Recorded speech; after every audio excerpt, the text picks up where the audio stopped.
जय माँ लक्ष्मी। आज माँ लक्ष्मी का व्रत है, ये श्राद्धों में आता है और ज़्यादातर लोग पंजाब में रखते हैं। पंजाब में अधिकतर लोग रखते हैं इसको। और ये इसमें जो भी सामान होता है, ये 16 चीज़ें हमें लेनी पड़ती हैं इस व्रत में। इसको माँ लक्ष्मी का व्रत बोला जाता है। और ये संतान के लिए होता है, वंश वृद्धि के लिए होता है। ये ऐसे कच्चे सूत से बनाया जाता है। ये वाइट कलर का है। इसको कलर करके, हल्दी का या कोई भी कलर करके इसको पीला किया जाता है और ऐसे धागे तैयार किए जाते हैं ये ऐसे।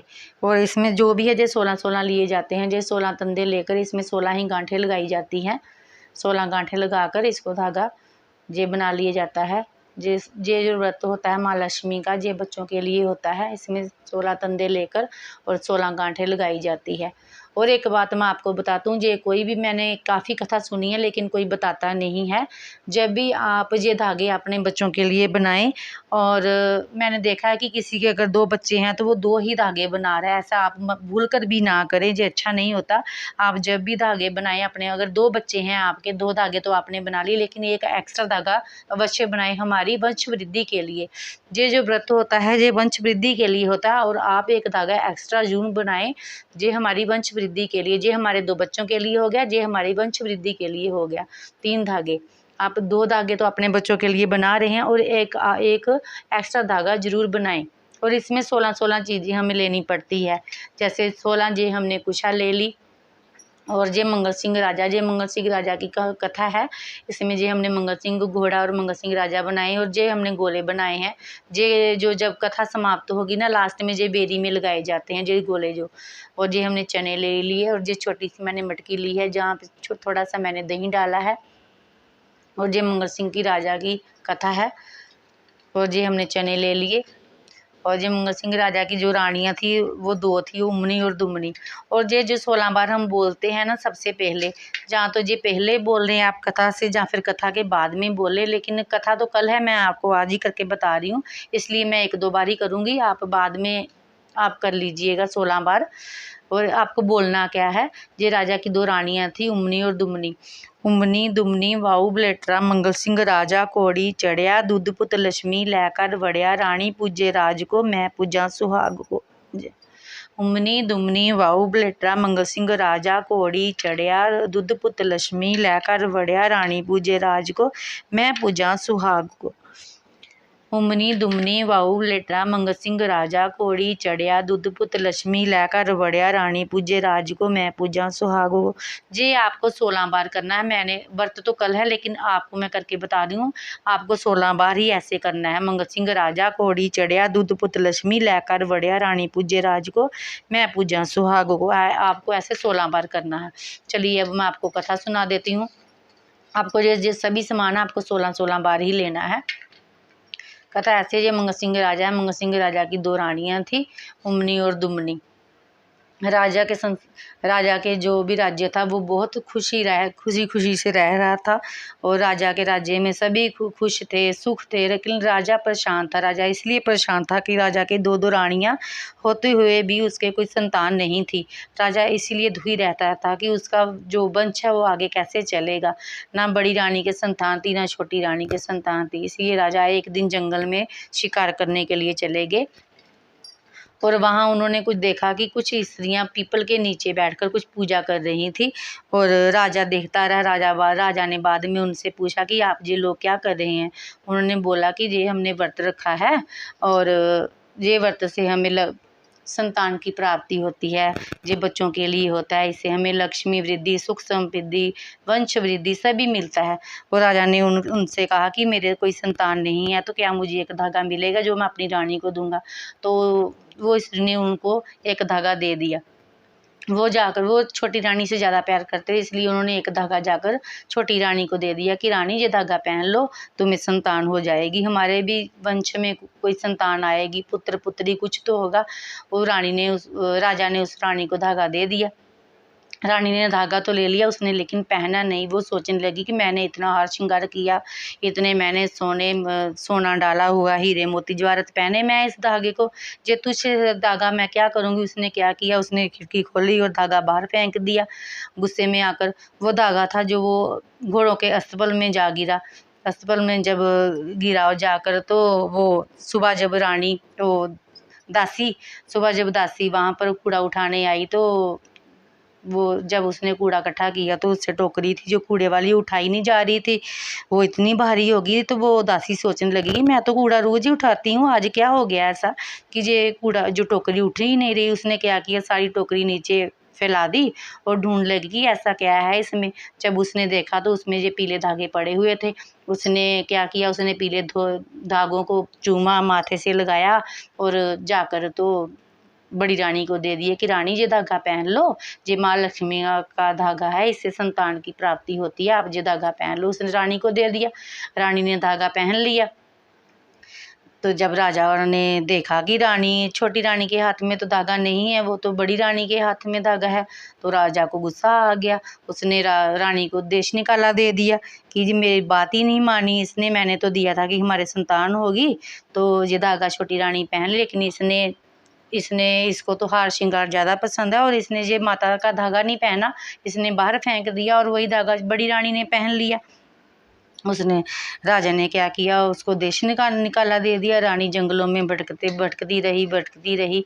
जाते जाते उसको काफ़ी समय बीत गया, 1 साल बीत गया।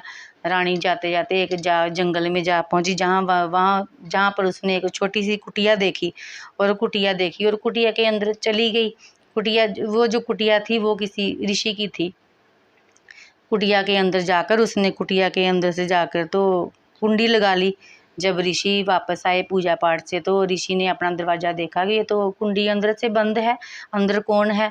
जब ऋषि ने दरवाज़ा खटखटाया कि दरवाज़ा खोलो, अंदर कौन है। तो रानी बोली कि मैं कुंडी इसीलिए खोलूँगी जब आप मेरे धर्म के पिता बन जाओगे, आप मुझे धर्म की बेटी बना लोगे। तो ऋषि सोचने लगा कि ये तो बात नहीं, आप कुंडी तो खोलो, आप है कौन।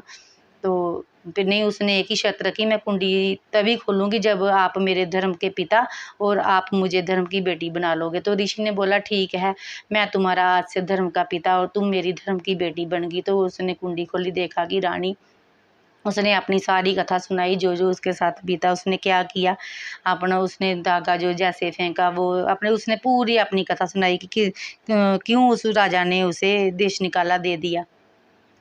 तो वहाँ ऋषि के साथ रहने लगी बेटी बनकर। एक दिन राजा जब जंगल में दोबारा 1 साल बाद शिकार करने आए, तो शिकार किया, उसने तितर मारा।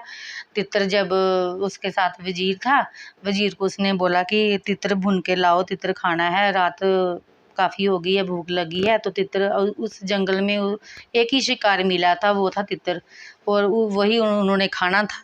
वो जब वजीर जब लगा तितर भुनने, तो वो तितर उससे सड़ जाता है, वो अच्छा नहीं बना।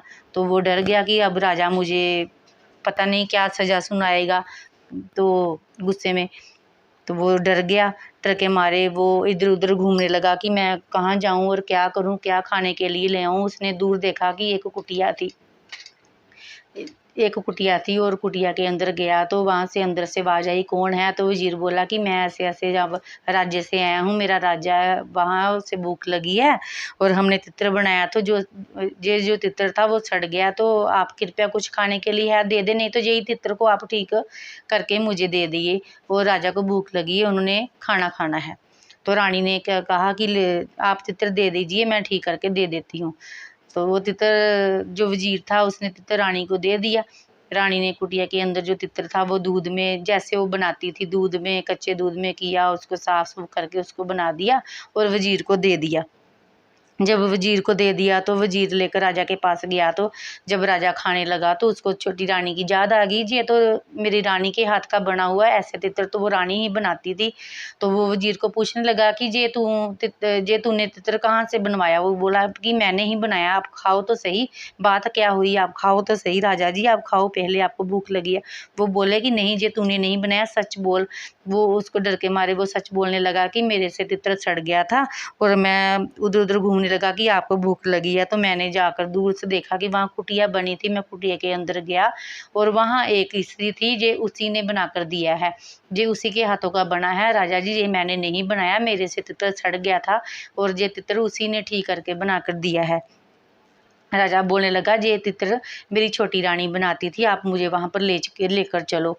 तो वो वजीर कहते हैं कि आप पहले खा लो, फिर मैं आपको लेकर चलता हूँ। जब वजीर राजा को वहाँ लेकर चले गए, राजा बोला नहीं मुझे वहाँ पर लेकर चलो पहले। जब राजा वहाँ पर वजीर है जो वो राजा को लेकर चलते हैं, तो कुटिया के पास पहुँचते हैं तो राजा रानी को बुलाता है कि मैं आपको लेने आया हूँ, आप चलो। तो रानी आगे से बोलती है कि मैं आपकी अब धर्मपत्नी नहीं हूँ, मैं किसी की बेटी भी हूँ। तो अब आपको मेरे पिताजी से हाथ मेरा दोबारा मांगना पड़ेगा। अभी मेरे पिताजी घर पे नहीं है, वो पूजा के लिए गए हैं। जब पूजा करके आएंगे तो आप उनसे मेरा हाथ मांग लेना। तभी ऋषि जब आते हैं तो उन्होंने राजा ने सारी बात ऋषि को बताई कि ऐसे ऐसे ये मेरी रानी थी, मैंने इसको देश निकाला दे दिया था, तो मैं अब इसको मैं लेने आया हूँ और मैं इसको अपने राज्य में ले जाना चाहता हूँ। तो वो बोलते हैं कि आपकी अमानत है, आप इसी को ले जाइए, लेकिन मैं सुबह इसको डोली में बिठाकर आपके साथ विदा करूँगा, आप आज की रात यहीं ठहरिए। तो ऋषि ने क्या किया, ऋषि ने सुबह जब हुई और ऋषि ने अपनी बेटी बनाकर उसको विदा किया। और साथ में जे हमने जो छोटा सा मटका बनाया ना, तो उन्होंने भी क्या किया कि उन्होंने भी एक मटके में दही डालकर दे दिया बेटी को, जो धर्म की बेटी बनाई थी उसको दही में मटके में दही डालकर दे दिया कि जब रास्ते में आप चलोगी, जहाँ पर इसके दही के ऊपर पानी आ जाएगा, वो पानी छलकेगा, जहाँ थोड़े से उसने फूल दे दिए कि जे फूल भी साथ में ही रख लेना। और जब भी ये दही छलक के मटके से बाहर आएगा और फूल मुरझा जाएंगे, तो तुम सोच लेना कि तुम्हारे पिता का स्वर्गवास हो गया। जब रानी डोली में बैठी और काफ़ी दूर निकल के पड़े, जब अपने राज्य में पहुंचने ही वाले थे, तो रास्ते में जो दही था वो तो छलक गया और फूल जो थे जो मुरझा गए। तो रानी जोर जोर से रोने लगी, मेरे पिताजी का स्वर्गवास हो गया, मेरे पिताजी का स्वर्गवास हो गया, मुझे वापस जाना है, मुझे वापस जाना है। तो वो राजा बोलने लगा कि चलो कोई बात नहीं, हम वापस चलकर देखते हैं कि क्या हुआ है। तो जब वो वापस आते हैं तो देखते हैं कि सामने ऋषि जो हैं वो अपने पाठ में पूजा में व्यस्त हैं, अपनी आंखें बंद करके पूजा कर रहे हैं। रानी बहुत खुश हुई कि नहीं मेरे पिताजी ठीक ठाक हैं। तो उन्होंने ऋषि से पूछा कि आप पिताजी आपने ऐसा क्यों किया। तो वो कहने लगे कि मैंने इसलिए किया कि मैं देखना चाहता हूँ कि तुम मेरी धर्म की बेटी और मैं तुम्हारा धर्म का पिता बन के रह रहे हैं इतने 1 साल से, कि मैं जानना चाहता हूँ कि क्या तुम सच में मुझे अपने धर्म का पिता मानती हूँ। तो ये तो मैंने तुमको परखने के लिए ये मटकी दी थी कि ये छलकेगी, क्या तुम वापस आओगी या नहीं आओगी। तो रानी उसने अपने गले लगा लिया, नहीं नहीं सच में तुम मेरी बेटी हो। और रानी ने कहा कि आप मेरे धर्म के पिता हो, आप मेरे सच में पिता हो। और रानी ने कहा आप मेरे पिता हो, ऋषि ने कहा आप मेरी बेटी हो। तो उसने खुशी खुशी रानी को राजा के साथ विदा किया और अपने राज्य में लेकर गया। रहा वहाँ पर राज्य खुशी खुशी अपने राज्य में खुशी खुशी रहने लगे। कुछ देर बाद उनके घर संतान हुई, जो कि पुत्र प्राप्ति हुई, उनका वंश आगे चलने लगा। जैसे उनका वंश आगे चलने लगा वैसे सभी का सुख, सभी का वंश, सभी को ऐसे ही प्राप्ति हो। माँ लक्ष्मी की जो व्रत कथा यहीं पर समाप्त होती है। और माँ लक्ष्मी सभी के भंडारे परे, सबको लक्ष्मी वृद्धि, सुख समृद्धि, वंश वृद्धि सबको महारानी दे। माँ लक्ष्मी सबको संतान दे, सबके भंडारे परे और भूल चूक माफ हो। माँ लक्ष्मी सबके आगे हाथ जोड़कर माँ लक्ष्मी सब बोलिए माँ लक्ष्मी की जय। यहीं पर ये कथा समाप्त होती है। और अपनी भूल चूक माफ माता रानी से हाथ जोड़कर माफ़ी मांग लीजिए। जय माँ लक्ष्मी, भूल चूक माफ़ करना और सबके भंडारे भरना। जिसके घर संतान नहीं उसके घर संतान देना, जो जिसके घर धन नहीं उसके घर में धन देना। मतलब जो लक्ष्मी वृद्धि, सुख समृद्धि, वंश वृद्धि जो सभी के घर में हो, सभी सुखी सुखी रहें। और राजा अपनी रानी के साथ सुखी सुखी रहने लगे। और यहीं पर समाप्त होती है जी। अब लास्ट में हम जे गोले लगाएंगे बेरी में, चलिए लगाते हैं जाकर हम इसको बेरी में। और वहाँ पर बोलेंगे ये जब हम बेरी में इसको लगाएंगे ना, तो वहाँ पे बोलना पड़ेगा बेरिए नी बेरिए तन्नू पता दिशा सानू पुता दिशा पुत्र पोत्रियां दिशा बेरिए नी बेरिए। बेरिए नी बेरिए तैनू पत्त लगे बथेरे, तैनू पत्तां दी छां सानू पुत्तां दी छां, पोतर पोतरियां दी छां। बेरिए नी बेरी तैनू पत्त लगे बथेरे, तैनू पत्तां दी छां सानू पुत्तां दी छां, पोतर पोतरियां दी छां। ऐसे ही हमें जो 16 बार गोले लगाने हैं और 16 बार हमें बोलना है। तो चलिए बेरी पर लगाएंगे बेल पजे। तो यहीं पर समाप्त करते हैं। माँ लक्ष्मी कथा भूल चूक माफ़ करिए। जय वीडियो मैंने पहली बार डाली है कथा की, अगर अच्छी लगे तो लाइक और सब्सक्राइब अवश्य करिए। बोलिए लक्ष्मी मात की जय। जय माँ लक्ष्मी। बेरी बेरी बेरी तैनू पत्त लगे बथेरे, तैनू पत्तां दी छां सानू पुत्तां दी छां, पोतर पोतरियां दी छां। बेरी बेरी लगे बथेरे, तैनू पत्तां दी छां।